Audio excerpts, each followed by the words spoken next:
Hi, Shannon Waller here, and welcome to Team Success. Today, I am very excited to talk to my friend Daniel Hammond, who's also a client, about his new book, which we'll describe. It's a new version of an older book, which is pretty exciting, called Customer Driven Leadership. And I am all about leadership. I'm also all about things being customer driven. So when I had this opportunity, I was like, yes, this is a much needed perspective in the world. This is the Legacy Edition, How to Win with Entrepreneurial Servant Leadership, Responsiveness to Client Data, and Constant Creativity. Yes to all the things. So Daniel, thank you so much for joining me today. And I'm excited about this conversation. I am very excited as well, Shannon. Looking forward to it. Awesome. Well, we had a blast before we hit record on this, describing how similar we are in terms of all the profiles. We're both kind of profile junkies, and we share a lot of the same Clifton strengths, a lot of the same motivations in life and what we're up to. So it is really a pleasure to be hanging out with you with such a kindred spirit. So much appreciated for that. I'm sure we'll bring some of that fun and levity to the conversation. But before we jump in to the bigger conversation, I'd love to know, how did this project, this book get started, and your involvement with really your co-author, which is Dr. Ted D. Anders. So how did this project come to be? I'm very curious. Yep. So in 2015, my wife and I said yes to a priest that had a nursing school that wasn't up to code. And so she needed a new school because the government was threatening to shut her down. And we said yes, not having any idea how we were going to make that money or any of that. But we found amazing partners along the way. And one of them was Dr. Ted Anders. It's an amazing story of connection. But really, for the next 5 years, we just were volunteers in this project. And we weren't really working in our unique ability at all. But when we finished the project, because it was started by a priest, we had built a relationship with the Episcopal bishop in Honduras. This was built in a town called Suatepeque in Honduras, central Honduras. And we had the bishop invited his peers from Guatemala and El Salvador. And so I got to see Ted, who is an organizational psychologist, work his systems with the bishop. And he kind of did some spiritual uplift, executive team building, and strategic visioning with them. So he was using his unique ability for the first time in front of me. And, I've gone through a lot of personal growth over the last 2.5 years, joined the John Maxwell team, strategic coach, reading a lot more personal growth stuff than I have been. And that really let me use my unique ability to optimize and customize what needed to happen. So I have an ability to know what needs to come next in a training. And I have a large training background. So even though I'd never seen Ted use his unique ability, mine immediately kind of came up beside his, and I was just optimizing the experience all around. And so at the end of this time together, we committed to 10 years of looking at root causes of irregular migration in Central America and trying to make those countries places where the people won't want to leave and they want to stay there with their families, which was the biggest problem for the bishops. And then Ted and I, when I asked him, I said, Ted, I would pay to see you do this, in a corporate environment. Right? I'd love to see how you address corporate problems. And he said, come to my house. I'll show you all my programs. You tell me what you think. So I met him at his house a month or two later, and he walked me through all of his programs, and they're all amazing. But when I saw customer-driven leadership, one of my superpowers is I can break anything. I know how to gum up the works. For good. For good, right. I only use that power for good. That is very important to me. I am definitely a servant. I have a servant heart. And so I want to make things better. I'm a maximizer, as we talked about earlier.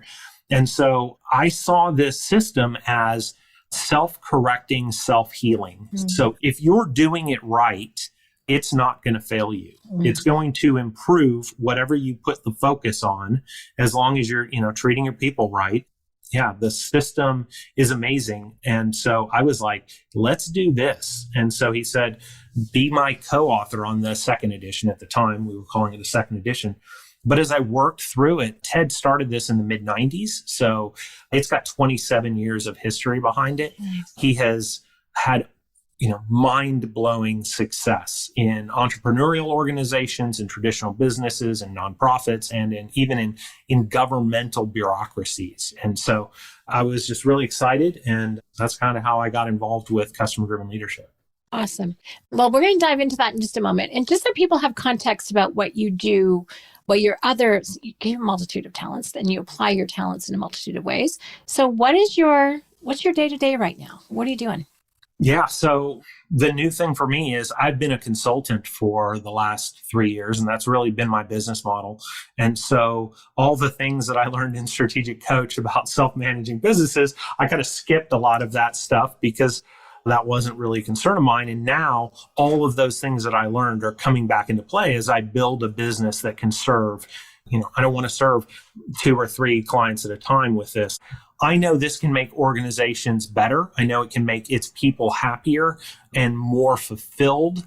I like win, win, win, and as many more wins as we can tack on type solutions. And so that's my focus right now. I still do some cybersecurity consulting. I'm also very into entrepreneurial consulting. When somebody's building out kind of new capabilities, I love to come in and just be a fly on the wall. The nicest compliment I got from my last corporate manager was, after telling me I was really, really good at all the jobs that I was supposed to have, eventually ran out of things to say, and he realized it still wasn't enough. And he said, basically, Daniel, everything you touch gets better. What a great compliment. That was very meaningful to me. And I feel like that's the case. I want to make everything better, right? I'm a maximizer. I have strategic vision. I see how to manipulate variables. So, as somebody tells me, here's where I am and here's where I want to be, I just get a map of multiple ways they could make that happen. Okay. And I see, if you go this direction, there's this risk that you're going to have to deal with. And if you go this direction, there's some additional opportunity hidden along this path if you slow down and incorporate it into your plan.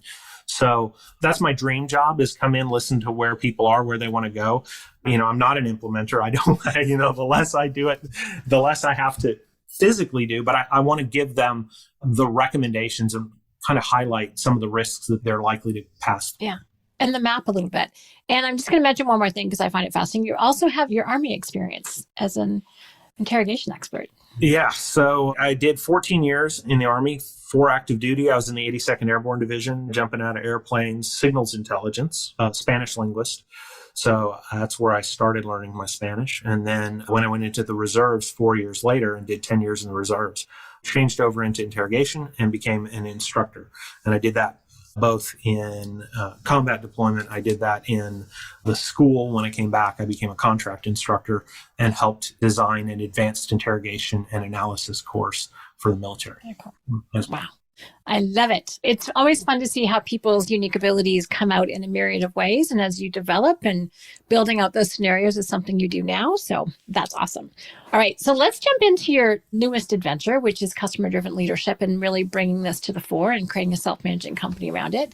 So let's make a clear distinction between what is customer-driven leadership compared to every other type of leadership that people think about. I would say all leadership effectively, right, is going to start at the top, right? And the things that I think are critical, which I was happy to see are part of customer-driven leadership, is what's the vision for the organization? How would you like to serve the world? Mm-hmm. Where are you going? And then the second piece of that is, what are the values that are important? And I know I'm talking to the de facto expert in team dynamics here.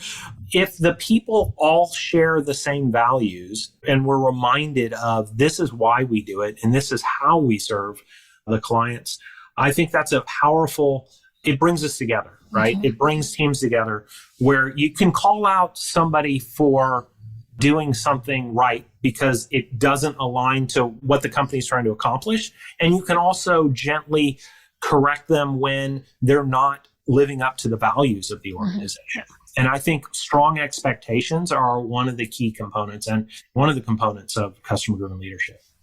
Awesome. Really having success criteria, boundaries, really having that, be very clear on who you are and who you're not, allows people to go, yes, this makes sense, or no, I need to be elsewhere. If you're fuzzy on that, people are fuzzy on how to show up the best. So it makes so much sense to me. Yeah. So then the next component of customer-driven leadership is You've got to have the leadership buy-in because otherwise it's just lip service. I know we wouldn't be interested in working with disengaged leadership, right? If they're not going to be supportive of this, it's not going to be a good fit. Mm-hmm. But given that, I think obviously a lot of people in strategic coach use EOS. Mm-hmm. So I've gotten a little bit familiar with that. And it seems like it's focused on not wasting people's time, focusing on the big rocks, the things that need to be accomplished. And the way CDL works, I see it as kind of the other side of the coin, right? The one way you can do that is optimizing time, but the other way you can do it is by empowering people. Yeah. With customer-driven leadership, we like to start with a team or an organization that's invested in high-performing teams. Mm-hmm. So you've already coached up the people. You've coached up the teams, so they're using Colby or you're using Strength Finders or DISC or some other way where you have a deeper understanding of each other's strengths. You're not treating everybody like a cog that's all the same, yes. Right? That's one of the best parts of this. And then when you've kind of built out the people and the teams, customer-driven leadership organizes the teams into what we call a value chain. So Team A serves Team B, which serves Team C, which serves the external client. Sorry, you had a question? That's really interesting. I want to learn more about the value chain. That's fascinating. Yeah. And then what you do is, let's say there's a Team D, maybe that's HR or something like that serves all the teams, right? And so what you do in that value chain is you ask Team B, what do you need from Team A to maximize your success? Mm-hmm. And so then that becomes a measurable for Team A. It's a negotiation, right? How can I, as a member of Team A, deliver better for you, Team B, because effectively you're my customer? No, this is so great because the customers you're talking about are not all external. Correct. They're internal. So light bulbs, I'm sure it's ever going on for everybody. Yeah, no. And then the fun parts are, you start off just measuring one thing. And as you measure it, it gets better and better and better. And then the other part of customer-driven leadership is as you're improving the entire value chain, right? Because it's the weakest link type scenario, right? And just because, let's say, Team C isn't delivering well enough for the client, it doesn't necessarily mean the problem is in Team C, right? They might not be getting what they need from Team B, which might not be getting what it needs from Team A. Yeah. And so what we do is we assess every month and we map out how successful were you at improving in what was important. Mm-hmm. And then as you get more comfortable with the system, you add, okay, what's the second most important thing and the third most important thing? And you can weight them. A is way more important than B. Yeah. And so you can tweak that. But you can also add KPIs in there, right? How can we improve the efficiency of how well we serve the next team in the value chain? Well, what I really like about this is so many times for internal people, it's tough to have measurables. It's tough to have standards and scores by which you do it. But this is where things like timeliness or quality of information, quantity of information, you could measure that.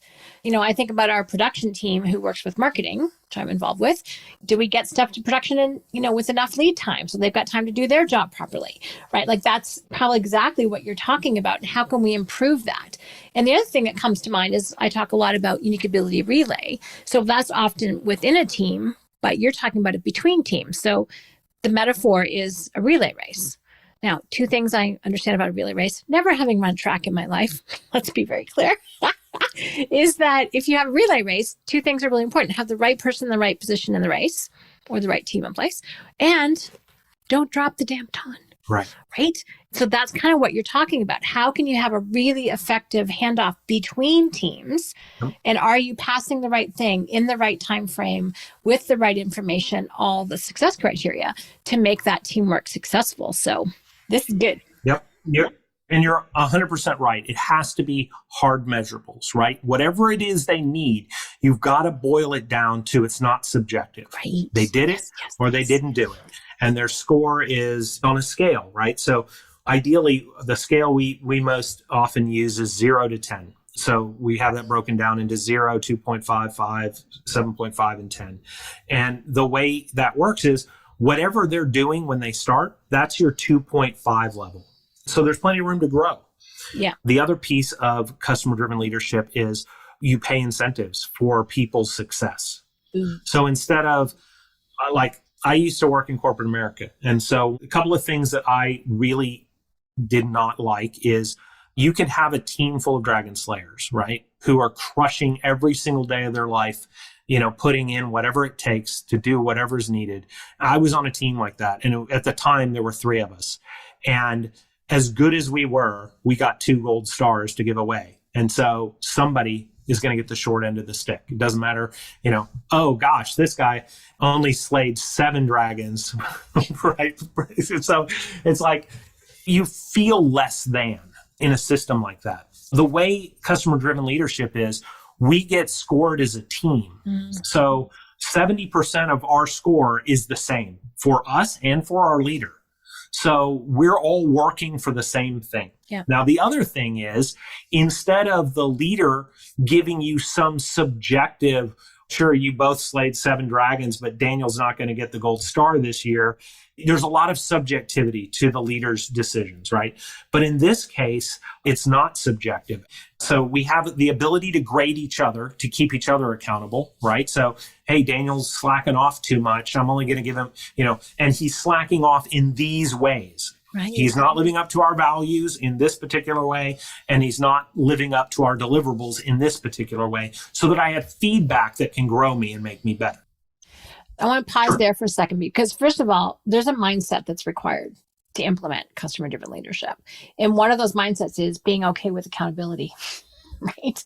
Customer-driven leadership solves some problems, right? There's some very specific team issues, subjectivity being one of them, lack of tracking is another, lack of alignment with values would be a third. So it solves a lot of those problems, but there has to be a mindset, consciousness, whatever term you want, attitude you want to put on it, that to be in this system, you have to be willing to be held accountable personally and as a team. Any company that's been around for more than 3 years, you're going to run into this. You're going to run into people who get comfortable, what have you. We're there at the very, very beginning. They think they've got special treatment, whatever the mindset is, or they just, for whatever reason, maybe their own circumstances keep them from growing. I'm all about accountability this week, just to let you know. Sure. So I'm really, more than this week, truth be told, but I really love this. But people have to be willing to be held accountable, especially the leadership, because if they're not, this whole thing goes bye-bye. Well, you're going to love this, because the leaders have deliverables to their team. Yes. So the leader's score is based on how well the team does, and the 30% is how well they delivered what they promised to the team.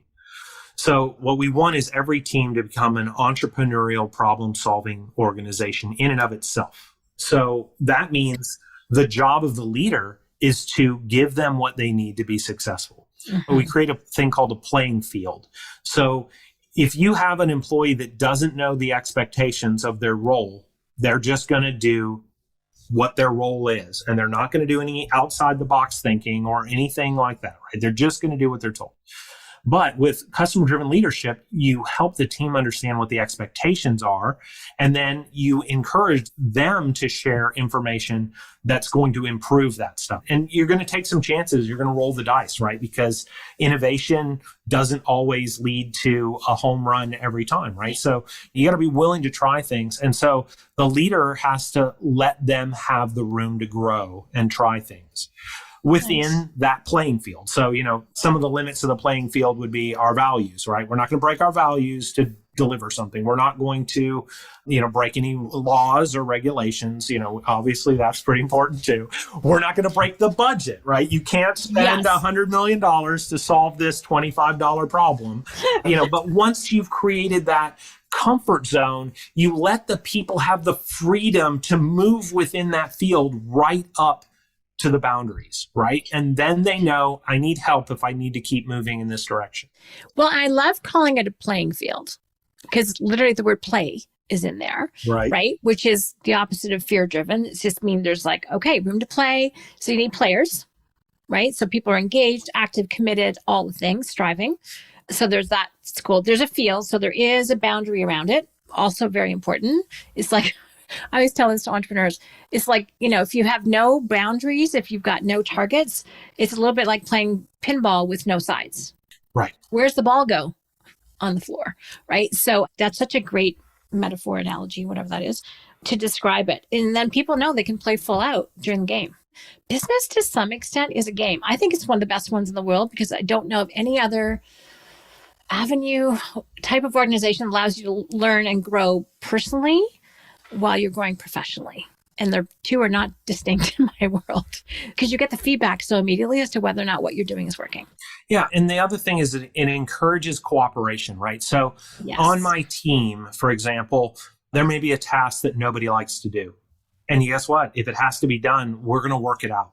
I'll do it on Monday. Somebody else can do it on the rest, or maybe it falls within my unique ability. And then it's like, you know what? I'll take care of this for everyone. Yes. So then, not everybody is created the same. And so the more we're working within our gifts and talents, the stuff that fulfills us in life, the happier we're going to be. And that's one thing that I think the world, with this great resignation, people want meaning at work now. It's not just enough to give them a paycheck and a job. Also, I see, we're having a new generation enter the workforce, and some of the older generation are leaving early because they're tired of playing to the new rules, right? And so one of these things is you're going to find is a good culture fit for me to be in this organization. One of the things that really, as I did my Fact Finder 7. So as I did my due diligence on customer-driven leadership, I interviewed Ted's first client. This guy is unbelievably busy. He gave me 3.5 hours because it was this important to him to get this out into the world. And the thing that really floored me, Shannon, is he said, I got 300 employees, and for a 20-year period, I had 5 people quit to go work someplace else. It's just like, that's 5? In 20 years? That retention rate's insane. Insane. But they're a family. When people die, they come and celebrate the life of the person as a family, and that just blows my mind, right? And then obviously you've got to have room to grow, and there's profit sharing, right?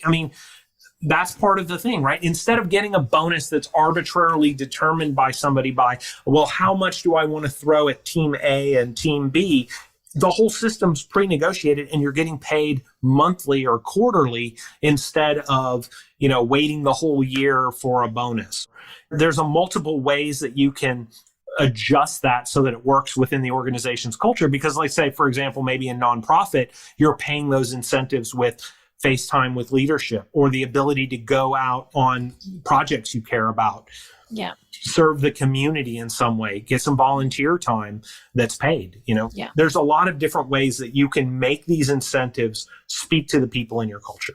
Right. So it doesn't always just have to be hard cash. It can be other like time off or time to do certain key things. I love that. Well, you mentioned a couple of stories. So let's tell some stories of companies who've done this. Sure. It sounds like, and it's great because you actually have some tools like organizational readiness, self-assessment. We'll talk about that towards the end. Yep. Which it's awesome to have that because there's a mindset, there's a readiness factor. But let's talk about some organizations who have implemented this. I know you've got some wicked success stories. So what are some of the ones that are near and dear to your heart? Which ones have really touched you? Yeah. So having come from the military, having worked in, government organizations and contracting companies, one of the things that really blew me away was Ted went into the Postal Service, U.S. Postal Service. I know you're Canadian. You may not have heard, but it has a bit of a reputation. We have a Canadian one that's one of the most bureaucratic organizations on the planet. Yeah. So this branch, whatever it was the worst performing regional branch within the system. And he went in there and he installed customer-driven leadership. They did it the right way. And so this is one of the things where, you talked about the accountability part, right? So the hierarchy of the organization is flipped upside down. So basically the CEO or the head of the organization is at the bottom of the chart, and everybody above you are people you're serving. And you're evaluated by everyone above you. So it takes some brave leadership to do this because you're going to get feedback. But the good thing is, if you take the feedback, you're only going to be graded against what you've agreed to be graded against. And then when you improve, you're not just checking a box, that you're also invested in this system. So going into this postal region, within less than a year, they were crushing all of the other regions to the point where Ted got invited to go and talk to the Postmaster General of the United States. He walked in there and the Postmaster General looked at the numbers and said, "I don't believe your data." It was his numbers. I love that story. I just deny reality over accept you might have made a difference. But you made those up because that's not possible. Yeah, exactly. Right? Yeah. And so Ted goes, "You're the problem," and he walked out. No. That person is never going to embrace this, right? Wow. But maybe I think somebody at that table was moved and they reached out and said, "Hey, I also want help. I'm willing to go in." And so, the stories like that are really amazing.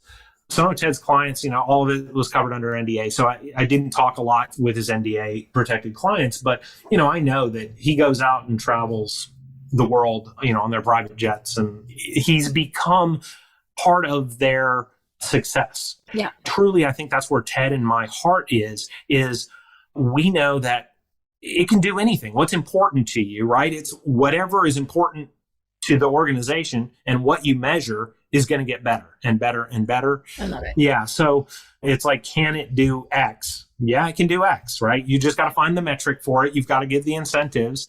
And one of the other things I like is, it's about the creativity of the team, because I've been in places where I had an idea, I know how we can serve 10 times as many companies in a year. Some parts of the organization was the situation I was in. And my leadership wasn't interested. They're like, nah. Yeah. It's like, why not? Why wouldn't we do this, right? But another situation there is maybe I have an idea of, wow, if we could just do this, but I don't know how to do that. So I don't share that, right? Mm-hmm. But if I do share it, maybe somebody else knows how to implement it. Right. And so it's by sharing those ideas, and then you're measuring every month, and then you're looking at the data, and somewhere on that org chart that's implemented CDL, there's a team that's struggling the most. And so you go to that team, all of the thinkers in the organization come to that team, not to scorn them and tell them they're the worst, right? But go, how can we help you do better? Where are you struggling, right? Maybe you need new equipment. Maybe you need, 3 more people on your team. But let's all look at how can we make this, get better. So all of your best minds are constantly improving wherever your organization is struggling the most. I love those examples, especially bureaucracies that can transform is like the most amazing stories ever. But in terms of people who are listening today, it's going to be an entrepreneurial audience. And that's also your experience where you live. That's the world you live in. Right. So what's really interesting to me is this is great because it takes the company out of in terms of an entrepreneurial company's growth, it transcends the personality of the founder, of the leader. It allows for longevity. I'm not going to use the word legacy because longevity has a bit more meaning for some people. Yeah. And it means that it's now based on your core values and your principles, and it can free you up to have a much more self-managing company. This is a whole strategy for how to get to a self-managing company by tapping into, I love how you say constant creativity, and it's based on data. So if anyone's a fact finder, or even me, I was talking with our marketing team this morning. It's like, do I have an opinion about colors and thumbnails and all this? Heck yes. Do I ever? Right. But that's nice. I actually would like to be wrong, and I'd like the data to prove me right, or prove whatever works, if that makes sense. And so to have a data-driven system, which is a rarity in entrepreneurial companies, to my mind, is one of the big appealing factors of CDL. Yeah. So all of that, yes, I'm all for that, right? Imagine values weren't just something you put up on a wall. Right? Imagine if they were in the hearts of your people. And as to your specific giftedness, think about it this way. The team is scored by how well the team delivers. So when you're adding a new team member to a team, what's most important is how well the team feels like this is the right person to join us on our journey of doing better in our space, right? Because they're not going to necessarily roll the dice on somebody who's not a good fit, right? They're going to look at that person like, hey, are they going to be able to keep up with what we're doing? Keep up, keep the scores high, make our scores better, go from 2.5 to 5 to 7.5 to 10. That's the question you're going to answer. And so that raises the bar for sure. Right. And so you really, ideally, you want your teams picking their people and obviously, support them with Colby scores and empower them to make good decisions, right decisions. But again, if it's not going to be a good fit, then, the team should be going, I don't know about this. I'm not comfortable with them coming in and all of a sudden disrupting what the harmony we have, right? Yeah. Let's talk about a moment from the team member side. So when you are a team in a company who's, running with a CDL system, customer driven leadership system, it's a higher level of operating. I presume you need to bring your whole self to work, not just your head, but also your heart and your gut. Yep. So you're striving, and it will call forth a different quality of human being. And I think to your point earlier, that's what people are looking for. The Great Resignation has been from jobs that were kind of crappy and they weren't really cared about as a human being and they weren't really tapped into for their talents. And so this actually, if you're looking for, oh my gosh, where are all the good people? Operating according to these principles and along this structure can actually be a massive attractor because it's so much more satisfying and fulfilling for the right fit people, I will say, for them to be working in an organization that operates this way. I, again, completely agree with you. I think imagine the right fit people seeking your company out because the people who are working there are talking about it. Being a guy who changes what he does every 3 years or so, at least until I found customer-driven leadership, it's an opportunity. I have people all over the world doing all sorts of things. And I know if I needed somebody who did marketing, I want to bring in the best people because we're winning. Another quick story is the guy who's currently running CDL and has been for the last 27 years. He said, all of my other competitors are publicly traded companies. And so I know I can calculate, what their efficiency is. And I know my sales team is 4 times as efficient as their salespeople. Dang. So, that's the kind of thing where when you're empowered, and think about it, if you've got, let's say, a call center of 10 people who are salespeople, maybe you're going to be more effective if you have one person handling, or maybe 2 people handling some of the administration function so that the really good salespeople can just get on the phone and connect with clients. So you look for ways to optimize. And just like you said, maybe Daniel's a good salesperson, but maybe that's not his unique ability. And maybe if we could find the spot where Daniel's really, my thing is I never want to run out of problems, Shannon. That's my only fear in life, is that I might run out of problems in the world. And so I live pretty fearlessly. I was going to say, I don't think there's any shortage of those, because as soon as we solve one problem, then there's another one that pops up that hopefully is more interesting and more challenging and brings forth our creativity. But yeah, human beings have a very unique ability as a race to come up with new and bigger challenges. Yeah, we're definitely in the problem generation business as a race. 100%. 100%. Yeah. If things get too easy, don't worry. Yeah, just enjoy it today because it'll change. So before we tell people how to access some of your amazing tools in the book and all the amazing resources that you have, how do people know whether or not they're ready, or how hard or easy is this to implement? And I'm super attracted by the monthly deal, the incentivizing people for the right things. How hard is it to figure out coming up with those things that they're being measured against? What are some implementation tips? Because you said implement it the right way. You've said that a couple times. Right. And I do know your print profile as well. But I imagine there's some wrong ways to do it too, which is undoubtedly paying lip service to it because nothing ever works that way. Right. But what are a few do's or don'ts when people are looking at the system? Yeah. So I think the first thing I would say is you need to be investing in your people, right? Give them the training to help them grow and focus on increasing their awareness. I didn't mention this before, but I also do inner healing ministry work. So kind of dealing with those limiting beliefs, or where people feel more actualized, right? And then the next part is, okay, now we've got a bunch of actualized people. Let's teach them how to relate to each other and realize how to work together in an elevated way. So to that end, Ted has created the CDL High Performing Teams Readiness Assessment. Mm. We have kind of a taster on that where if somebody wants to see kind of what we're grading on, they can go in and it's a free assessment, but it's basically the leadership is going to best guess their organization. They're swagging it, right? And so it's only as good as your level of awareness as to how well the team is. So let me say, probably not worth the paper printed on, but it will show you the categories that we think are important for delivering customer-driven leadership. And then we have a paid assessment. It's a year long. So when you purchase it, you have it for a year. You can reassess teams every 3 weeks. Our recommendation is quarterly unless you do some training. So it's really good to do an assessment, do some training that should improve that assessment, and then let the training kind of seep in a little bit and reassess, right? Nice. Did we improve the commitment level of the team through that training?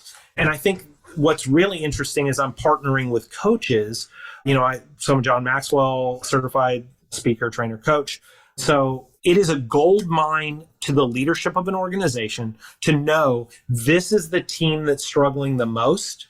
Yeah. This is a team where the leadership thinks everything is perfect, but if you ask the team members, it's a dumpster fire, right? There's a disconnect between the leader's opinion and the people's opinion. And so it tracks those things and helps bring in the right tools and the right training to close that gap. So that was part of the first generation of CDL. Ted would take them from wherever they were all the way through. But now we're at a point where we would like to partner with other coaches who are already working. They've already done the work in organizations. They can come to us and we can either use this to show where the organization still needs help, or we can go, wow, you've already taken care of all the things. You've got this to show leadership that shows you have gotten them to all high-performing teams, and you're a great candidate for customer-driven leadership, having done all that. Yeah. So those are two of the tools that we have. It's a great tool for the coach, too, because the coach can go in there and say, look, we've assessed everyone in your organization, and it doesn't matter if the organization is 20 people or 100,000 people. You can assess everyone with this tool. Amazing. And then you know exactly which teams need what help. Oh, I love that. And that kind of diagnostic, it's one of those things that leadership is often hungry for because there's all the anecdotal stuff. And even as an entrepreneurial company, you think but now so many of us are remote, or at least partially remote, or 100% remote. And how are people doing really is one of the key questions. And employee surveys only go so far. So I think this is a powerful instrument to be able to find that stuff out. So if people want to learn more, what do they do? How do they track you down? How do they track down the book and all the resources? Yep. So customerdrivenleadership.co is our website. Okay. And you can connect with Ted and I on LinkedIn if you have any questions. I'm more the managing partner, but I'll bring Ted in if we need him. So that's a great way. Daniel at customerdrivenleadership.co if you need to send me an email. Again, if you connect with us on LinkedIn, let us know it's about customer-driven leadership or strategic coach in my case, so that I don't look at you and go, who are you? And if they want to purchase the book, where do they go? Yeah, Amazon in your country. It is all over in Amazon. I'm finishing the audiobook, so I imagine if it's not out yet, it will be very shortly. And then we have an implementation guidebook that's coming out if there's organizations that want to take a shot at self-implementing. Mm-hmm. If it doesn't go well, we're there to support you as well. So it is a complicated system, Shannon. I really screened my implementers to show, they've got that project management, they've got that executive ability to work with executive teams to help find all the right things, finding the right metrics. If you're not measuring the right things, it's not going to improve in the right way, right? No, so that's super important. But again, a lot of entrepreneurial people may already have that stuff in-house if they're big enough. And certainly all of that goes into consideration in the right fit for pricing. And we want you to be successful. It's not our goal to be your lifelong implementers. It's our goal to get it up and running for you and then be available to take a look at you, quarterly. Are you tweaking the things the right amount in the right way? Are you ready to add some new metrics to tighten up new things? So again, our goal is to help organizations really do new and powerful things through the investment in their people and that faith. It's ownership, right? Give them the ownership of the things I think that's one of the things that leads to the great resignation, right? It's just a job. It's just a job, Shannon. Yeah. Nobody wants to work just a job. No. You want something where it's like, oh man, I get to go to work and do what I was created to do, to serve others and to make the world a better place. Those are the people we want to work with. I love that. And I get to versus I have to is such a profound one word change, but has a world of meaning and difference. And I think the entrepreneurial companies have the advantage in that realm. I think big corporations have been around for a long time. They go through people, but there's something about that entrepreneurial spirit and drive and passion. It involves not just head, but also hearts and guts, or hands, as my friend Alex said. So that's really key. So I think entrepreneurial companies actually have an advantage. And as you get to a certain ceiling of complexity, customer-driven leadership and the mindset, the thinking, the incentives, the measuring could be the next step. So I love it. Daniel, thank you so much. This has been incredibly insightful, and I'm delighted to learn more about customer-driven leadership. Thank you so much. Yeah, if I could just, one last thing, Shannon, all of that really inspired me. And Ted and I are entrepreneurs at heart, so we will meet you where you are. Traditional businesses get stuck, they get to a level of growth and they plateau. Yeah. We'll work with you and we'll be invested in your success. If there's a pricing model where, hey, let us show that we're going to get you unstuck and growing. And of course, entrepreneurs usually like those types of arrangements too, right? 100%. So, yeah. Oh, I love it. Thank you. Daniel, this is very exciting. Again, thanks so much for sharing this with us. Appreciate you, Shannon. Thank you so much. Thank you.